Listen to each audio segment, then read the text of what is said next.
Hello and welcome to the Gags Tandon Show. Another win. Liverpool still top of the league. Jack, how you doing? I'm buzzing after that one. We're flying. Absolutely on cloud nine, mate. I tell you, probably one of our, for me personally, as we'll delve into the great work that the Reds done today.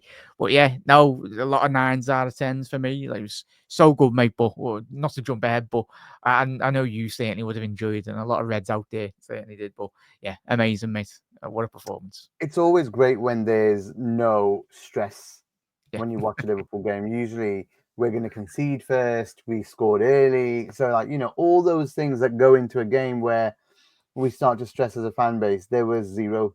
None of that. Yeah. Very well controlled. A little bit disappointing to concede, but we'll get there. We'll get Yeah. there. What do you think of the starting lineup?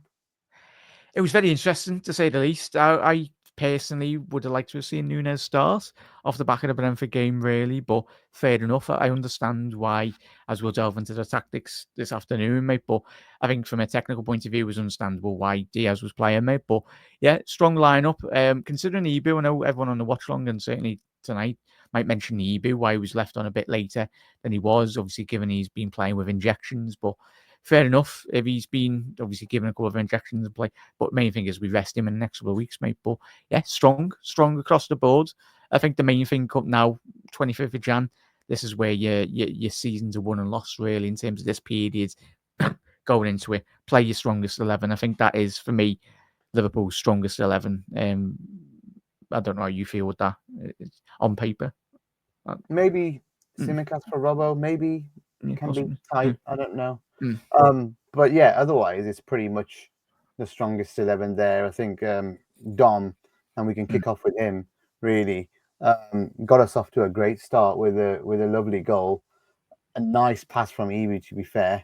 yeah. And yeah, I mean, as starts go, that's exactly right up what we would expect or want from a Liverpool team at home Mm, against a bottom club. Because obviously the bottom club can get more confident as the game goes on yeah. if they've not conceded and they know their plan's working.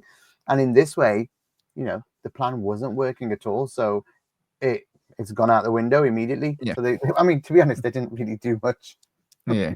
No, it's the thing, no means, and we just gotta break down. Like, it's all well and good. Like, Forest done the job, but they're the only team so far this season, touch wood, that are able to frustrate us. But Dominic Szoboszlai, mate, I think, and quite rightly mentioned the Ibu Kanate pass. What a ball! I don't think you'll find a better ball all week from a centre half in European football. The way in which he took out the Ipswich midfield and even the defence to an extent, really, with that ability to just get his head up and play football. I think that's, for as good as our defenders are at defending, they're such good technical footballers in terms of bringing that ball out from the back.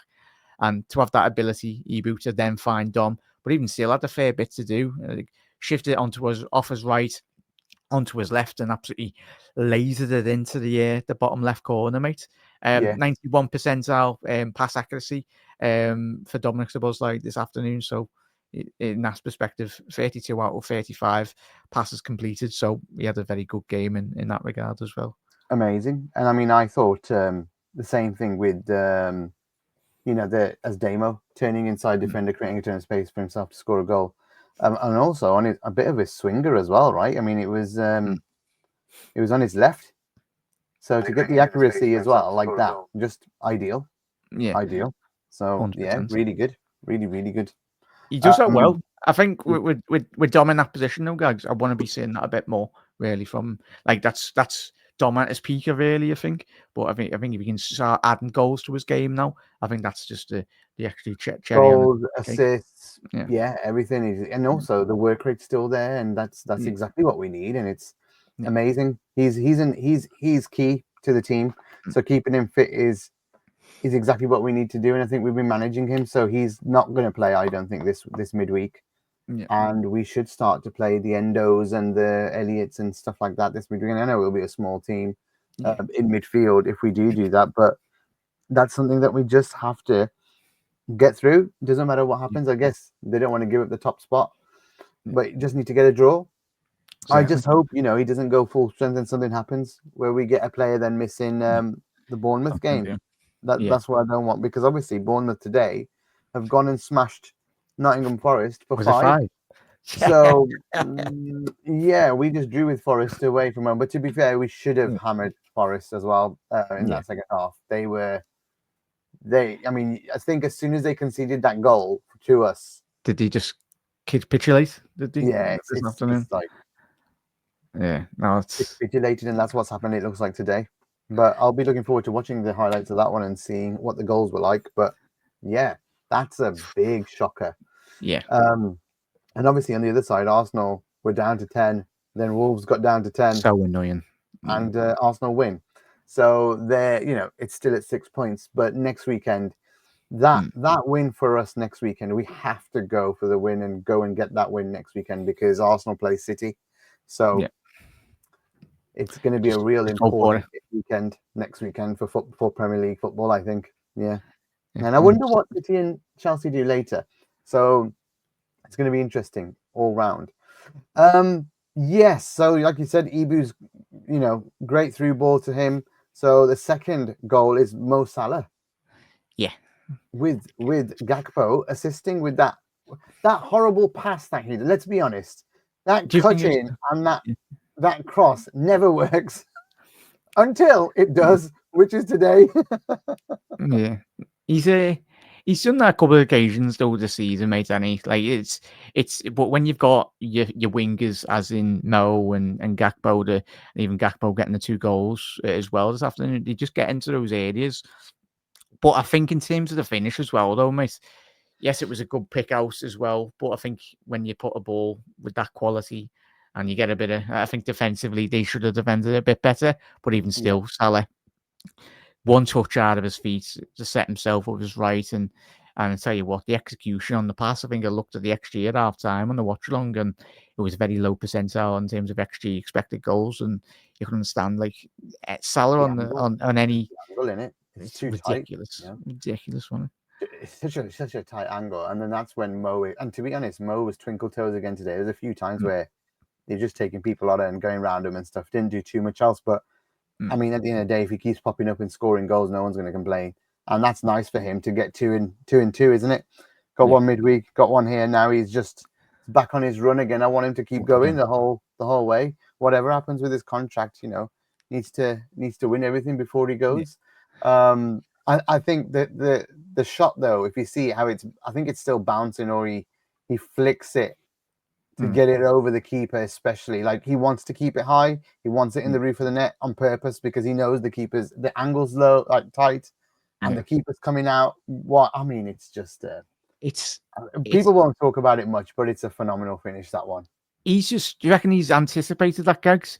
Because I think like he's that ahead of everyone. Like he's probably noticed in the early stages of that game that the keeper likes to go down.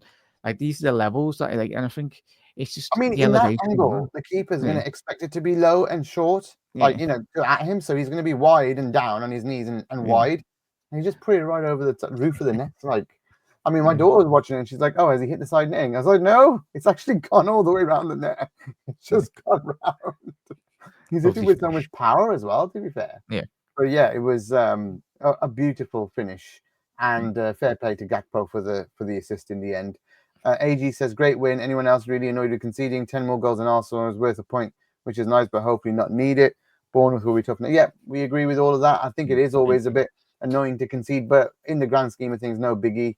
At the end of the day, clean sheets are nice, and probably the only one who's going to be pissed off is the other defenders and Ali, who probably get the clean sheet bonus. When we talk about all the wages where they're going, Liverpool might have just saved themselves a few bob this weekend with that. So yeah, AG, I get it. We always like to get Liverpool to spend money, don't we? So them keeping a clean sheet would be them spending more money. So hey, they've saved a few bob. There you go. The third was a messy goal. It was a crossing, Dom with the shot saved, and then Gakpo being there to tap it in. Yeah, I think we've got to talk about Gakpo because he's obviously gets the next one as well. We can talk about that one in a bit more in depth because it's a beautiful goal, actually, the last one.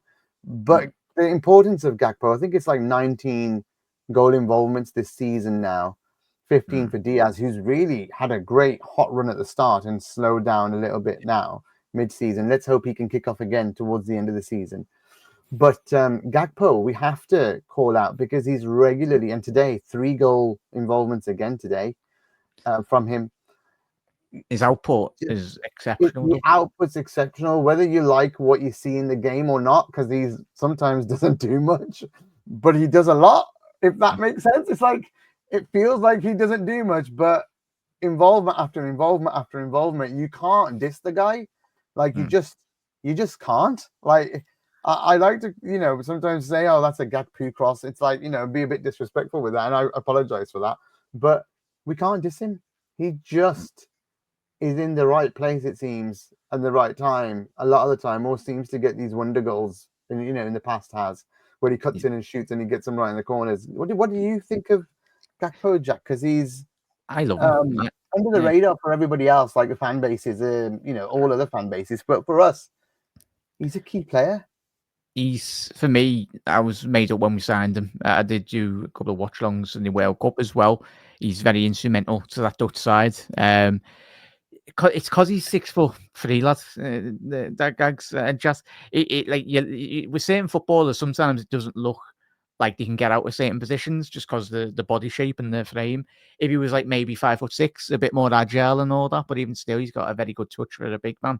But his output was there, even in the Eredivisie. I know everyone says, oh, it's the Dutch league, but even still, his numbers that he was producing in that league, and then in terms of transitioning that into life in the Premier League, there was always a player in there. It was just a matter of getting a manager that could get the best out of him, really, and assist him and integrating him into the team. But yeah, and quickly touching on that fair goal as well, though, Gravenberch, a very good penetrating passing behind as well, played a very pivotal role in the build up to that goal. And it was Ipswich, but Grav looked like he was back on to his best today. And to be fair, you have to just do it against whoever the opponent is on the day. Yeah, and he was really good today, Grav again. So Cody's timing, Damon says Cody's timing of his runs to meet across at the back post is amazing.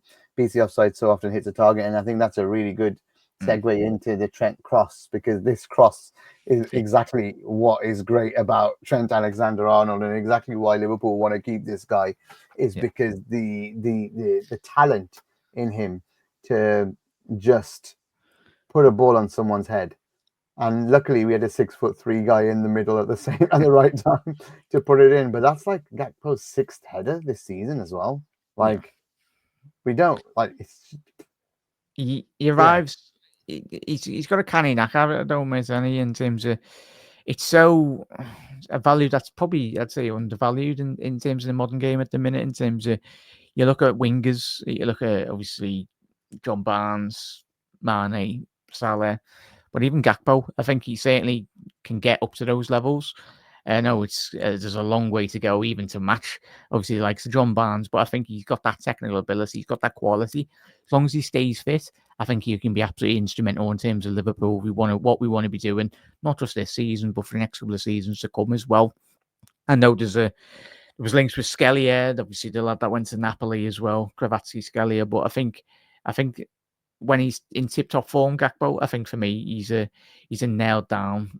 He's left winger for Liverpool. I would personally have him ahead of Diaz, but the way in which we've utilised Diaz, especially this afternoon, is interesting, because we need not just one way of playing. We need different ability, like styles and stylistic ways to break down teams, and the way in which we broke down them. So this afternoon was exceptional. I do think as well, if Jota plays, it's a different game. Like, he's going to get in the end of things. It's more than Diaz is. Diaz is not a 9, and you can tell that Diaz is not getting much. Like, to be fair, today didn't need Diaz. He could, for all we know, he could have been sitting with the fans in the Anfield Road end, watching for most of that game, because he just wasn't around until the second half, doing a bit more in the second half. But otherwise, he had a nice little mazy run in the second half. But otherwise, he was so quiet. It's unheard of that you don't even need, one of your star players to play. So I just hope Diaz comes to life next week against Bournemouth. We could really do with him starting to get those goals in.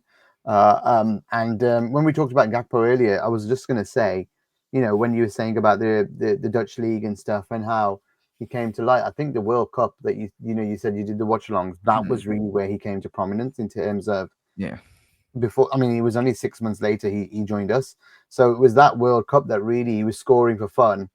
and scoring a whole mix of goals, headers, and from outside the box, and and when you can do it at that level, I mean, it's not the Premier League, but it's still the top. It's a level of all World the stage. good players. You know, the Yeah. good players are playing against each other.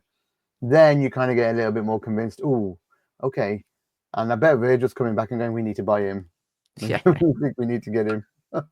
Yeah, the Dutch contingent.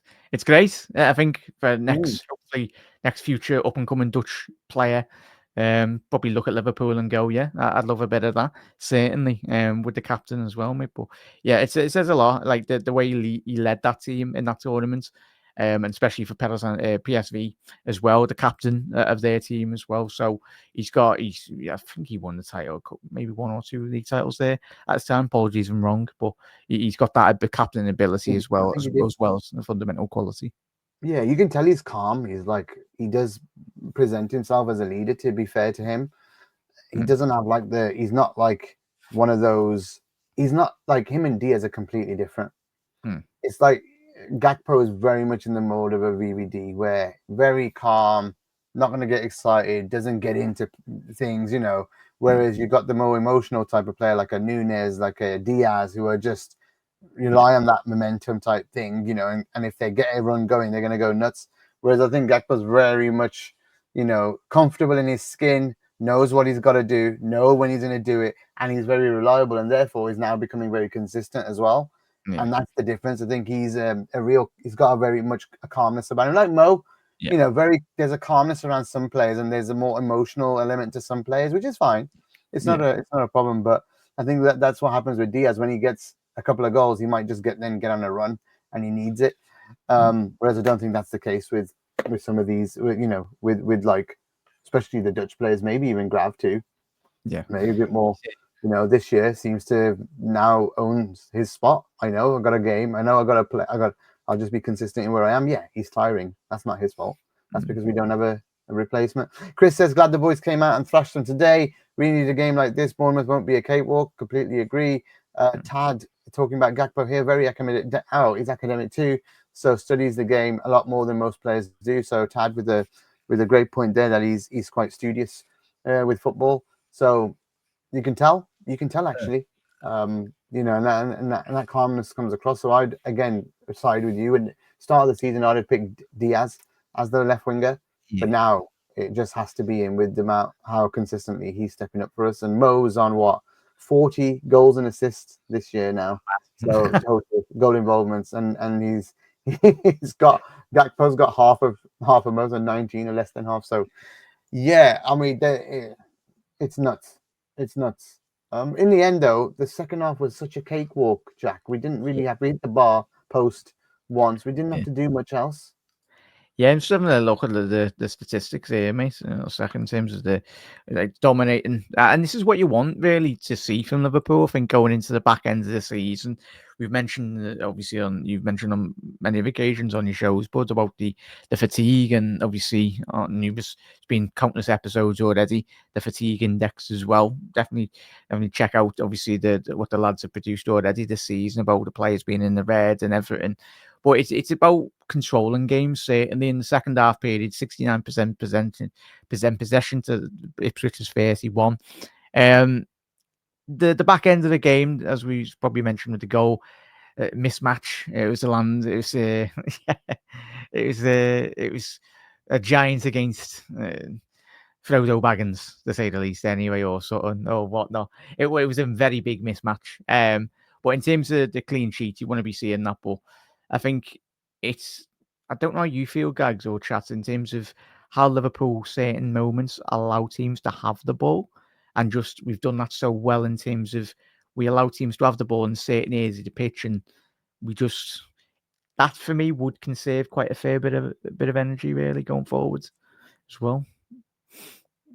Yeah, when you get to this stage of the season, and especially this month, I think after a really rough December, where in terms of you're just playing literally every 3 days, to get training games like this just is a blessing, Jack. And I know we didn't rest too many players midweek. PSV has to be the time where we do that. looks like Chelsea are up 1. Mo Chatra has made me laugh my absolute ass off in Yeah. WhatsApp when he says "quite the start" by Abdu Rozik, and he's talking. And if you don't know who Abdu Rozik is, it's hilarious. But he's talking about the new City defender. That's not his name. Kusanov has made a real poor start. So looks like City have bought a defender whose confidence is going to be in the shit. So yeah, well, we need him Yeah. to get his confidence up for next week because they're playing Arsenal.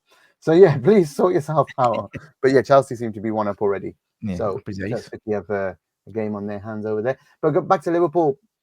Next weekend's the big one for me. I want to look past. Mm. I want to try and look. I am going to look past PSV. I think we've qualified. Yeah. Only Barcelona can catch us. A draw keeps us top. That's fine by me. Yeah. You know, that's totally fine by me.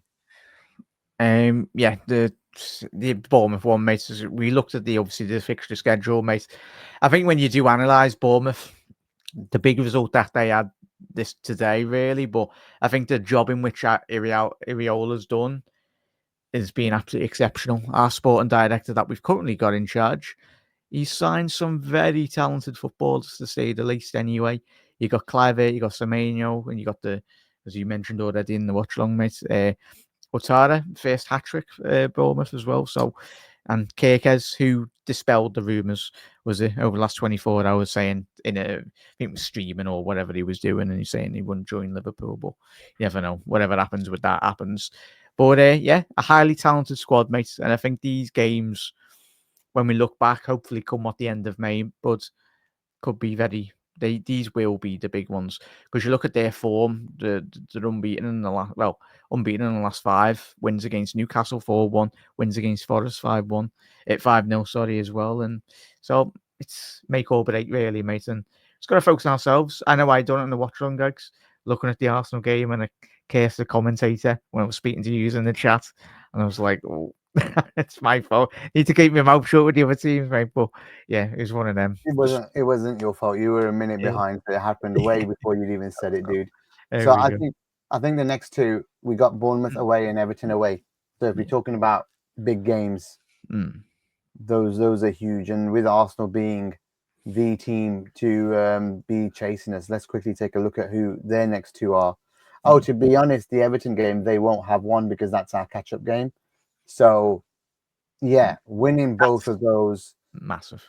If we win both of those and Arsenal lose next week to City, then you're looking at 12 points, and if they draw it, you're looking at 10 points lead with the game with the game's level. So going into middle of Feb, end of Feb, with that lead, with March, April, May to come, that's pretty nice. To get on a run with, and yeah, I just can't stress how big next weekend is, like a cup final, because we've got 2 cup games following that as well, in Tottenham, which is literally on the Thursday. So if he could play the same team Saturday and Thursday, and then rest everyone for Plymouth and go strong for the Wednesday after. So literally, what we've got is, we've got Bournemouth a week today, so that he can rest most of his squad if he wants to for a week. Then they've got, after Bournemouth, they've got 5 days later, they've got Spurs, and then another 5 days later, they've got Everton. So there's plenty of rest in there. There's a rest day in there for the squad. They could play the first team could play every single one of those games without a worry. I know there's Plymouth in between, but it's the kids got to play that. No one's going to be playing that game. Want the big boys to step up, don't we, mate? In chess, the big boys in the big games. Salah, this is where he makes his money, really. It's that Everton game, Nola. Just need to get that out of the way. And they're on a bit of a manager bounce, which is fine, but it's like 3 weeks away, this game. Yeah. Or at least it feels like it. What is it? The 14th, was it? Yeah, the 12. But even still, just to rub their noses in the last derby at Goodison anyway before they move. That will be, and I think that's where we have struggled in certain years when we've went away against Everton in league title run-ins, because that's their celebration cup, innit? If they stop us winning a league or whatnot, because they don't win trophies and all that. So it's but it could. We're trying to paint a pretty picture, but it could go the other way. Imagine dropping points in both of those games. Arsenal beating City. You're looking at level on points with, 3 points between us. Yeah. It could go, any way is possible. So we Yeah. just need to Keep the level. really focus on not playing our first team against PSV. I Yeah. keep saying it. I really hope he doesn't do it. I really hope he doesn't do it, because that's my only doubt about Slot at the moment, is resting enough players and prioritizing certain games. Yeah. Next weekend is bloody huge for us, Jack. Yeah. It needs to be getting done, out the way, boxed off as well, mate. As I said on the watch long, even today, I know we spoke already on the show this evening, but it's just one game at a time. As much as that annoys, but that's the way the players will be looking at it, because I know we've looked at the fixtures then, but I think we do our job. Countless been saying on the watch longs as well, and it's let our football do the talking and let us as well. And that's what Marco's saying as well. Must focus on their business. Arsenal is not a thing unless LFC mess it up. And yeah, that's fair enough. We were just throwing out some theories, Marco, in terms of, hey, we're saying it could be 12, but it could also be 3. It could go either way depending on how results go. So yeah, just put everything against that game next weekend, because you get there, the confidence goes through the roof, and people start believing even more and more, with every game that comes. The one Gakpo moment that stood out for me was when he heaped praise on Curtis Jones when presenting him Man of the Match award. He paid tribute to Curtis' hard work in training. I can't remember what that game was, but it was a long time ago. Hopefully Curtis is back soon. Not sure what his injury is. We need him. We need everybody. Yeah. So what else can we talk about? I don't think there is much. This is going to be a short one today, I think. Is there anything else we need to cover? Should we cover the Man of the Match now? Yeah, do you want me to give me my Yeah, I think we're going to agree on this one today. Okay, I felt it was Gravenberch. I get a couple of his numbers up. We're not going to agree. Oh no, it's good. We had a lot of good performances from the Liverpool lads. Don't want to spoil Gags anyway, but I'm going to go with Ryan Gravenberch. Just quickly get up his data really off the back of today's game. I felt, in terms of passing accuracy, really 90 percentile. Successful dribbles 100%, tackles 100%. Ground duels 3 out of 5, 60%. So yeah, solid performance, mate. I know you can caveat that with the very much the quality, but you can only play what's in front of you. I think for me, I loved his aggression today. I think in his ability to just go forward and just grab the game by the scruff of the neck. How many times in the era of like the Hendersons and the Milners as well, where you're looking for the midfielders to break the lines, like in terms of Gravenberch today, just getting that ability just to pirouette away from certain players in that midfield and get in behind their back line as well. But the main thing is bloody keep them fit, because if we do, we'll be fine this season. But it's difficult. But for me, he was exceptional, mate. More of that Grav, and I think going into the Bournemouth and the big games on the horizon, he's getting better. For me, week on week, the more we see him in this position. Yeah, he needs to keep going. I think it was I'm gonna and Dom was a close one, I think, just because he played really well, like Nick said. But I'm gonna go with the other one that Nick talked about there, Gakpo. Now, whilst he's not heavily involved in the game all the time, having 3 goal contributions in the game with an assist, 2 goals, I think I'd have to give it to him, just because that's pretty damn good from him, and the type of stuff we want to see from him more often. So for me, it's Gakpo, just for also this season, he's just having an absolutely fantastic season. One of the reasons why we are where we are, as well as Mo, and we shouldn't say, and Diaz with 15, probably doing quite well for the league as well. So yeah, it's not going too bad. It's not going too bad, I would say. We're having a great season so far. I just need the manager to rest players this week. I can't stop saying it. I'm going to be so annoyed Wednesday night if me and you are sitting here and, we've gone on and just lost to them with the first team, to PSV or something. I will be livid, mate. Livid, absolutely livid with it. I was just quickly going on. It's that Gakpo now 8 goals in the Premier League. Diaz 8 goals. Salah 19 goals in the Prem. Trent's surprising. Well, it's not, but I have been in recent seasons. I think he's not he has not that he struggled, but I think for what we've seen in the early years of Trent, bombing down the right hand side. But Trent 6 assists in the Premier League. Let's hope he can get double figures, because I think if he can in assists, Trent, I think we'll be in a very positive position in the league and in European football as well. Remember, So, the team doesn't play the same way as we did yeah. with Klopp, where the fullbacks were real focus, areas. And I think now they're asked a little bit to defend a bit more. Yeah. Hence why Robbo gets a bit more hurt. Because, but yeah, I know. Trent, look at Trent today. He was going forward in the second half, but it's Ipswich. But you look at his average position; it's probably a bit deeper compared to last year. I'd love to see someone do the stats or analysis on that, but I would guess he'd be a bit deeper, because you don't see him as involved in the game, or at least we're not playing the ball through him as much. Yeah. Whereas It's a big one. with Klopp, he was. I think I have seen that analysis where with Klopp he was way higher in terms of touches on the ball, and I think Slot has purposely tried to get us away from relying on Trent for all of our playmaking, which is a good thing and a bad thing. Well, bad because he's so good, but good because he might be going. So we shouldn't be reliant on him. And also good because we should be reliant on other players too. Like, it should never be a one bottleneck. And in the past, you mark Trent, Liverpool's game was done as well, at times, because you couldn't get the ball into Salah, you couldn't get the ball into other players. We need other avenues to get into players. So I really love what Slot's doing in those terms. And it was really interesting to hear that he called up Klopp and asked him, hey, how come, what do you think the reason was for us not, for Liverpool not winning the league last year, or tailing off? What was it? And he got a real good conversation out of Klopp to tell him what his thoughts were. And I always love when managers do that and try and understand and learn from that previous mistake.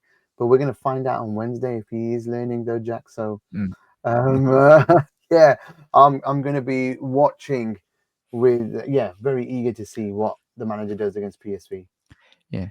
If the owners are begging us to win another game just for a bit more, couple of million in the bank, if that money that we've all generated, I think we've all seen the data off the back of this week on socials as well, the money that we've generated, that should go all towards the contracts. If the lads want to say, give them the money that they deserve, especially if it's off the back of a league winning season or whatever we do this season, we need them. And especially if we continue developing the way we have done already 6 months into our Slot's reign or whatnot. It's amazing. And it's probably so exciting to be a Red, and especially on Anfield Index as well. I think the opposite of Nick here. I really wish they would announce these contracts. Blindingly obvious that Virg and Mo have signed, but Trent is a holdout. I don't think so. I think only Virg is committed. I think it's fairly obvious that Mo, well, it's not obvious. I'm putting 2 and 2 together and probably getting 5, but I felt like Mo's start to the year 2025, the first 2 weeks or so, 2.5 weeks, maybe 3 weeks before he scored midweek. So it was 3 weeks, is because he probably knows he's not getting the money he wants, and he's going to have to either, compromise and come down, or he's going to have to leave. And, Saudi, we've said this on previous shows, Saudi rumors coming in at around the same time kind of point to me that things aren't all rosy with Mo and Liverpool. So it's nice to see him get back in the goals, and maybe over that initial, maybe if it's true, over that shock of, that he might not be here in the future, and he's back to winning where he's got a smile on his face again. But he was flying as the year ended. So why would it just doesn't make sense for him to just go, completely, like, he didn't seem himself for 3 or 4 games at all. And it wasn't fatigue, because we didn't have a crazy December. Like, we had gaps between our games, So especially West Ham and Man United was massive gap. So just there's got to be something going on. I think the Verge one, you can tell he's pretty much going to stay, but I've got a feeling they're all related in a way or something. There must be some kind of contract, wage thing. Did you see the thing Fowler said, mate, in the pre-match build-up for the Champions League? His theory on it, saying obviously Liverpool haven't announced it just in case 2 of them have agreed on his opinion, and then the other player that hasn't agreed, you don't really want that to come out midway through the season. Say if 2 are staying and 1's going, obviously the pressure probably would be on that player, mate. But that's tinfoil hat wearing and all that from Robbie Fowler. But it was an interesting take on it, really. But I think Well, it's a very interesting take, and I hope that he's right. I Yeah. do. I hope Fowler's talking with some inside info there that they don't want Trent to look bad, and that means Nick would be right with that comment. That is blindly obvious that two of them signed. I really, really do hope that's the case. And if they're doing Trent a favor, that's very kind of them, you know, by not making him look bad, because I could probably see this fan base turn on Trent really quickly if them two signed and Trent was holding out. So very kind of him if that's the case. I personally don't see it. Maybe that's a bit negative, but I see only VVD as the one that's likely to stay at this moment in time. And fingers crossed that they all have a breakthrough in negotiations, and you know they can find a number that works for Liverpool, who are mega rich and just don't seem to want to do this. But I get it.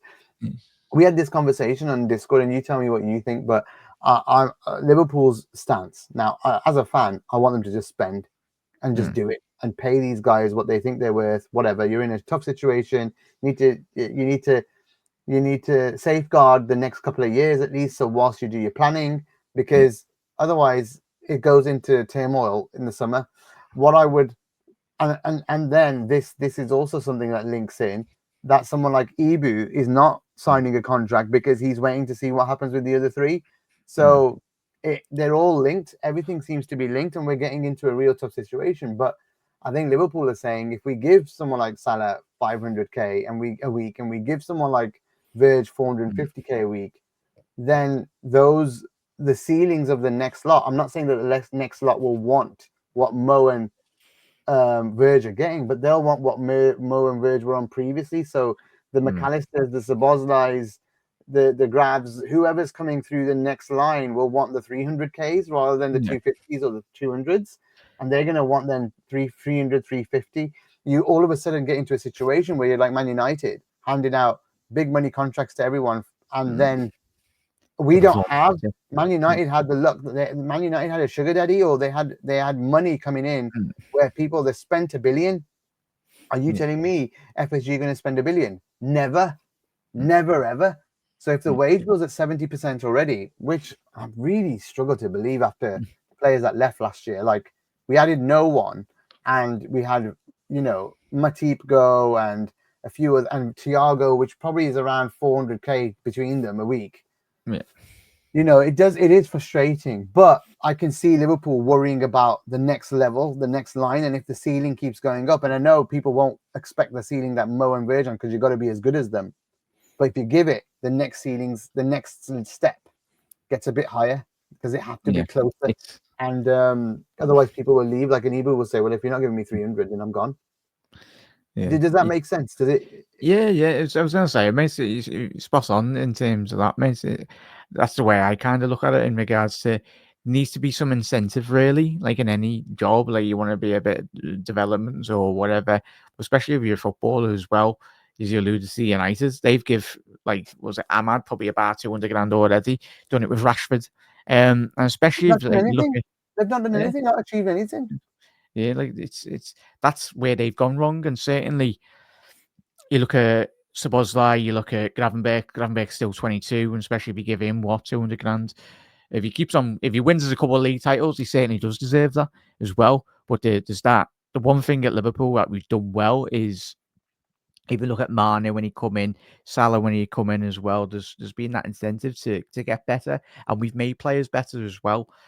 Being at Liverpool it's not a given right. You've got to work your backside off and play for the shirt as well. And we've been very blessed that we've had legendary footballers. But if the three lads, whatever does happen, the football club will still always continue to produce quality as well, and we'll go out and hopefully, as I said in my watch along, I think, as you alluded to before as well, Gags, we'll go out and spend money if it's needed. But I think if we do win the league or whatever we do this season and we've not spent the money, then there's no reason for next summer, whatever happens with the other three lads, we don't.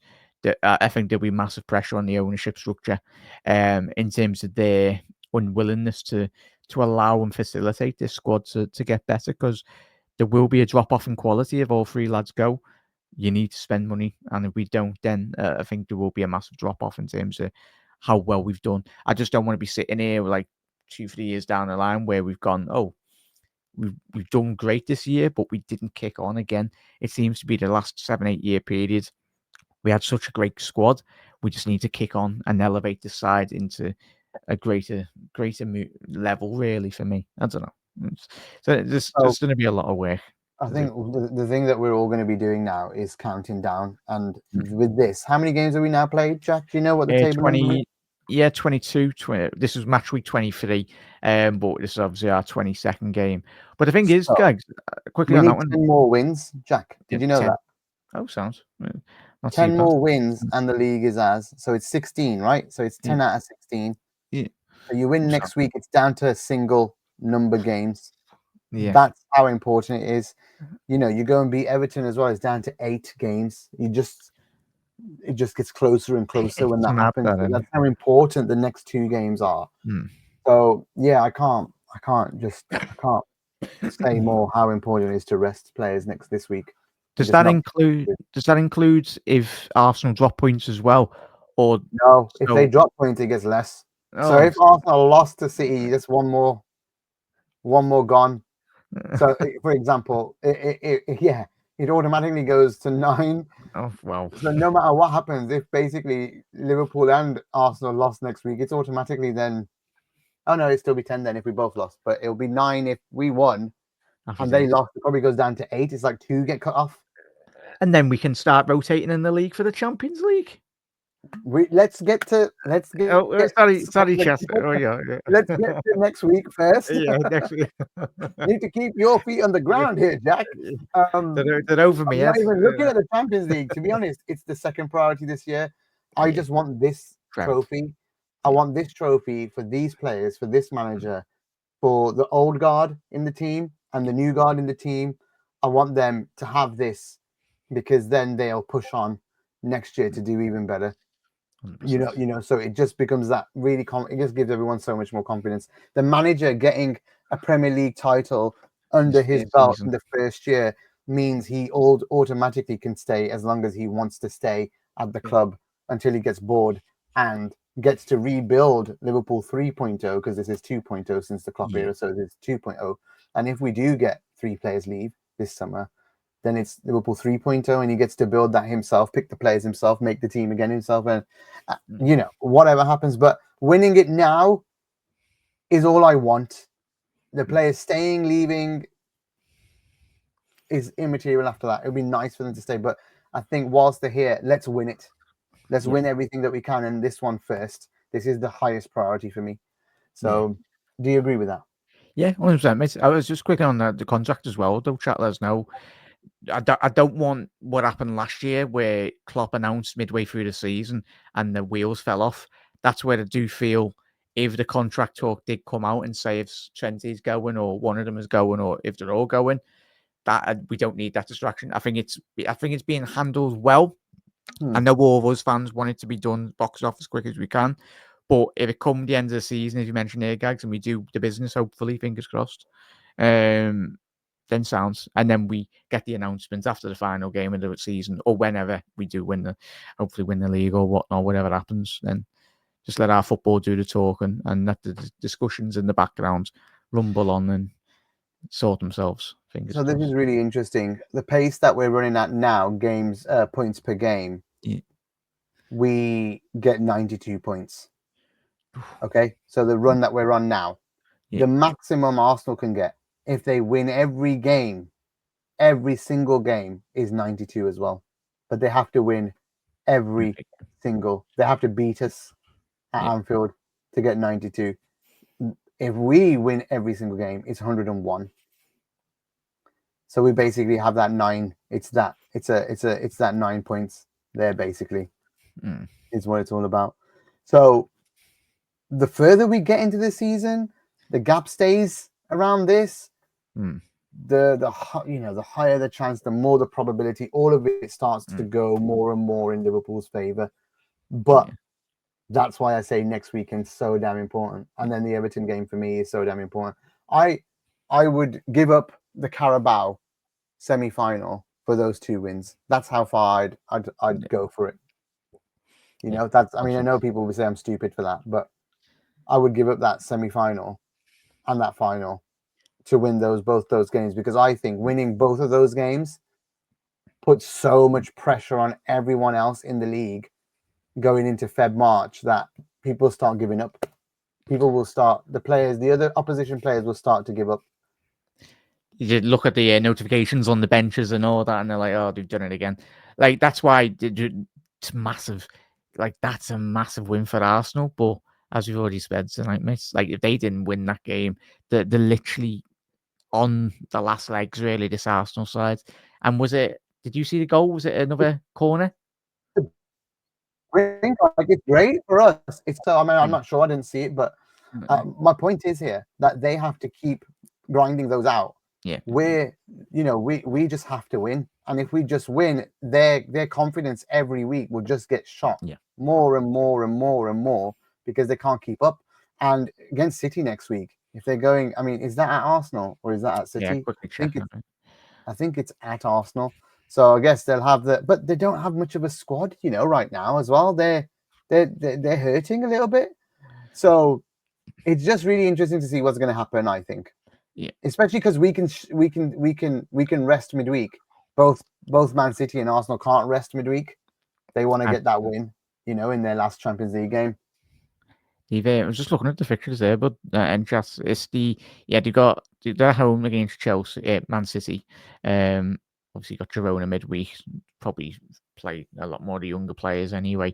Then you've got Newcastle away. Probably if they want to beat them, they then have to use a lot of energy in that. Obviously away to Leicester, 3 points there. Arsenal at home against West Ham, 3 points. But it's that game against Forest as well, back to back. They got Forest away and then Man United away, both in the Premier League, 26th of February to March the 9th. So that's going to be interesting. Oh, and then Chelsea on the back of that as well. Yeah, so it's this period, as you said, mate. You're rightly so, 100% agree with you there. But right, yeah, just get to that. We can get to that period. Those couple of those fixtures with Arsenal we mentioned. That's when I think, fingers crossed, it goes our way. Absolutely. They've got City. They've got to go to Newcastle after City, like in the EFL as well. So they're going away. So they won't rest anyone on the Wednesday. Then they've got, I mean, Leicester's easy for them.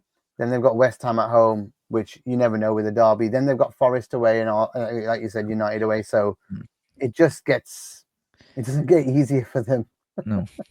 But Man United at home, Man United away nowadays. Old Trafford's like just an easy 3 ground points to go to, I think.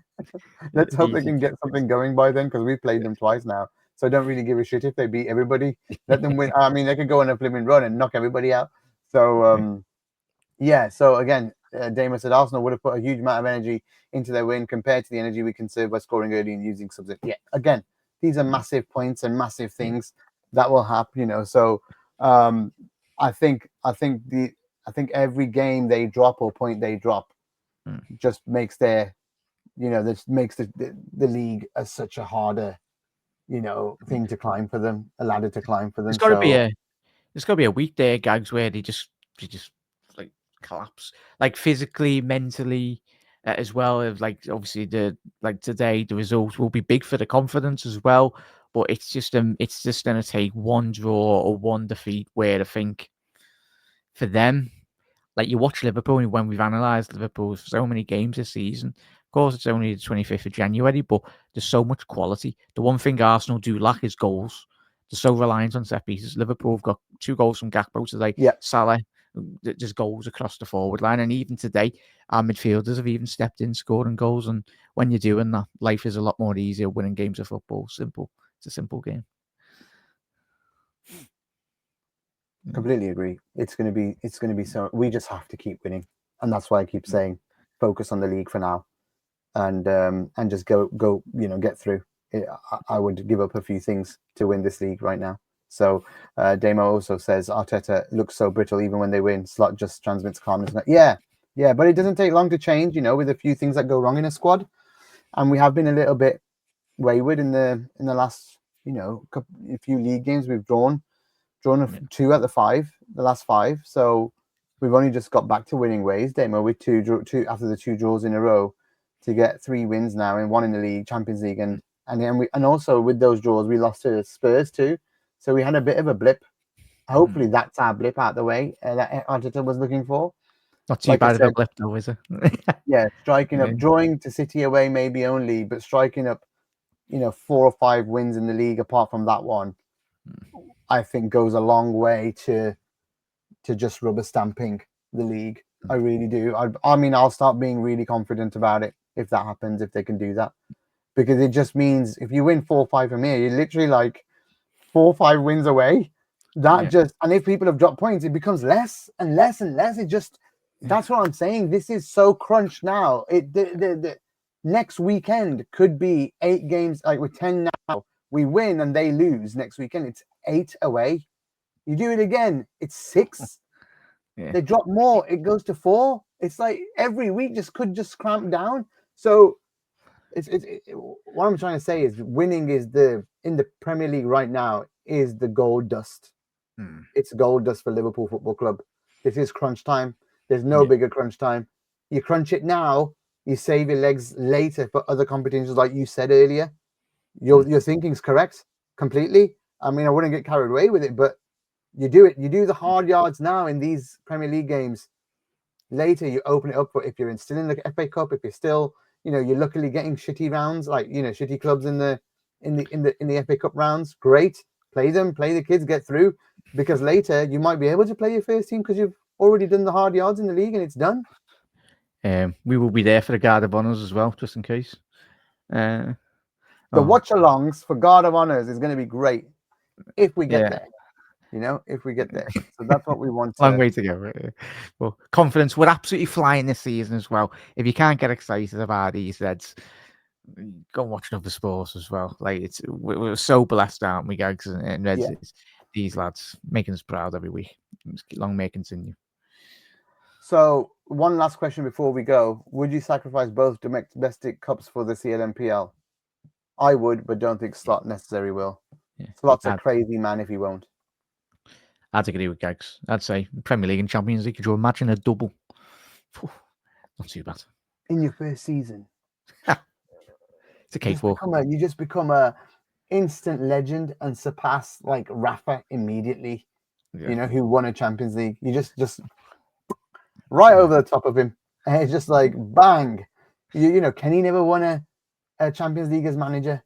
The problem is you can't go past Kenny because he won so many leagues. So those mean a lot. So you can't, and also his playing career. So it's hard to surpass Kenny as a manager. But then all the 3 before Kenny all won a Champions League and a league.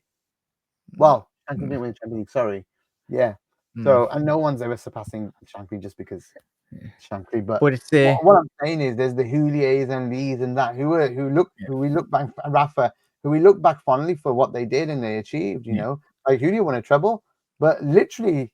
I think just winning a league takes him past those guys.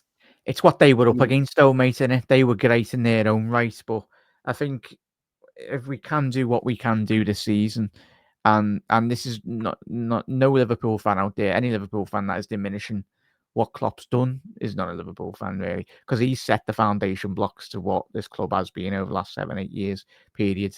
And these players as well, not just Klopp, but you've certainly got to have that. You've got to have the quality amongst your squad as well. We've got leaders across the pitch in every area. But this is what Liverpool done in the 70s and 80s. We mentioned with Rafa, the good periods with Gerrard and the lads. But now let's hope the next 5-6 year period is our dominance now of just being consistent. So Klopp feels like the previous era's Shankly, but a lot more successful because he literally won every single trophy, in the that's possible in in club football, and actually he's the only manager that's done that for us. So I think taking what we've just witnessed under Jurgen Klopp might just be the best 4, 5, 2, 3 years. Those 2-3 years where he won everything, that 2-3 might be some of the best football we've ever seen. And the only thing that stopped him winning more was a cheating institution called Manchester City that I mean, I still say the year we won the European Cup and got 97 points, you know, I don't think you find a better team in the Premier League era for one season than that. And I know we went on the next year to win it and got 99, but we didn't do well in the Champions League that year and we got knocked out. Had we gone well in the Champions League that year, it would have been better, correct? But I don't think I've ever seen a team get close to 100 points and win a European Cup in the same year. You know, like that close. Unprecedented, really, isn't it? In two trophies, the hardest ones, with a Man City against you, taking it to the last day. I mean, it would have been close in 22, but we didn't get the high points. It was like 93, 92 against City again when we lost out on the Champions League final and the last day to them, and we won the 2 domestic trophies that season, where we were on for a quad, and the last week kind of just didn't go our way, and Paris. But that would have been an achievement too, and maybe one of the best teams that we've ever had. Maybe it would have to become the best team we ever had because of the quad thing, but I still would go back to that 97-point lead and winning the Champions League that year, the Barcelona 4-0 season, like that is etched in my brain as a team that I could just watch and go, they're going to win. And then the next year they just came up, going to win every game, just going to win every game, just going to win. We're going to find a way to win. I don't get that feeling with this team yet. I'm still nervous. But needs trophies, though. Yeah, exactly. Take a year or two to get there, but that 2 years with Klopp, I didn't even feel that under Kenny when I in the first time. You know, like we expected to win all those trophies back then, but that 2 years of Klopp was, I think it redefined how a team on a shoestring. Just didn't spend much money. Had to sell Coutinho to buy more players. Like it was. Somebody should do a proper. If that documentary is a rush job on Klopp, it's a disgrace to us, to be honest. Because they changed the story. To be lifted up and perched up somewhere as fucking incredible. Should be a masterpiece. Should get an Oscar. Really, what he done for Liverpool? He should be getting all the awards for that. Yeah, it's just. They changed the storyline to that, didn't they? It was meant to be like the back end of his career, the back end of the season. But obviously just a homage to him, and rightly so. Exactly, and I don't know if they've done justice to it. I hope they have, because those 2 seasons should get highlighted, and a lot of people don't talk about them enough. But Jesus, we were awesome. We were awesome. But hey, we've gone another hour, and we were supposed to be a short one. Here we are, and this always happens somehow. But okay, thank you so much to everyone for joining us. I know we haven't had the audience that we normally get in terms of numbers, because it was Ipswich, and it was pretty easy and not much to talk about, and everyone just kind of wants to get on with it Saturday. Hopefully next weekend we're buzzing a bit more, because it's a biggie. Free valuable. They're in a bit of form, and if we can beat them, I think everyone's going to start singing, "Now you're going to believe us. We're going to win the league." And I really think that's like the United of end of Jan, you know. So City have scored. That's great. Want them both to drop points.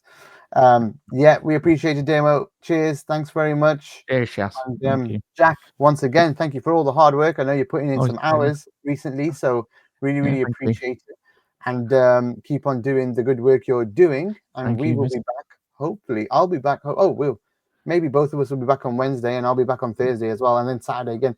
You know what? I'm getting shows coming thick and fast this week. I'm doing 4 in 8 days, 4 YouTube's lives in 8 days. So please do check out all the other content. Check out all the stuff that